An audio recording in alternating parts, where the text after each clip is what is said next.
mampamange tsy misy mpiantso fantany vaovao manam-pianakaviana ave dia vita ohatry zao hoe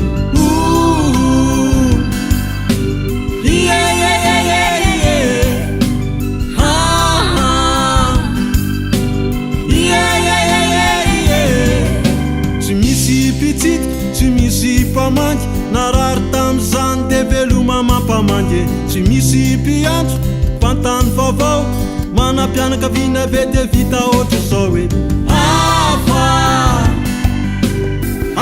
la fianakaviana tsy manany anao de arinya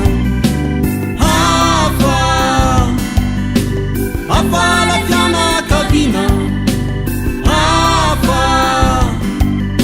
raha manany anao de vandinya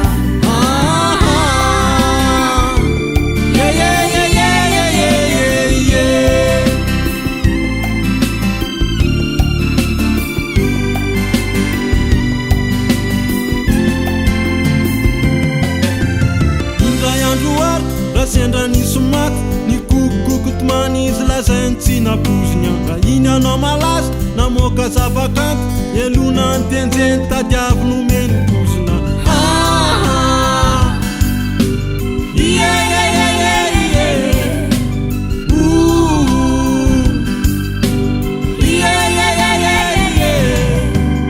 indray androary raha sendra nisy maty ny kokokotomany izy lazainy tsy napoziny raha iny anao malaza namoaka zavakanto elona ny tenjeny tadiavy nomeny pozina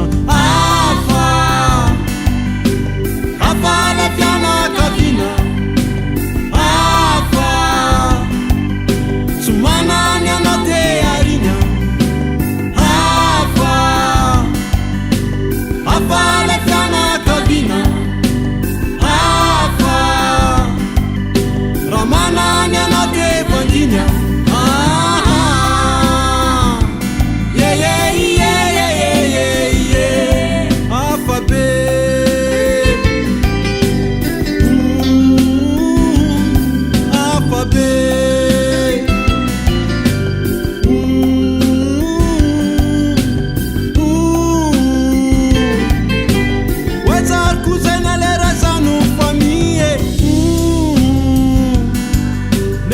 vitsiny kasy falava manan'izany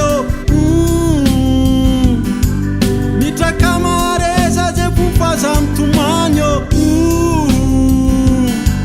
fomba mpiaina ny fandalovana ny tany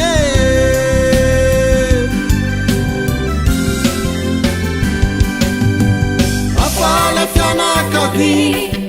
tsy manany anao de ary la fianakaviana manany anao de vandy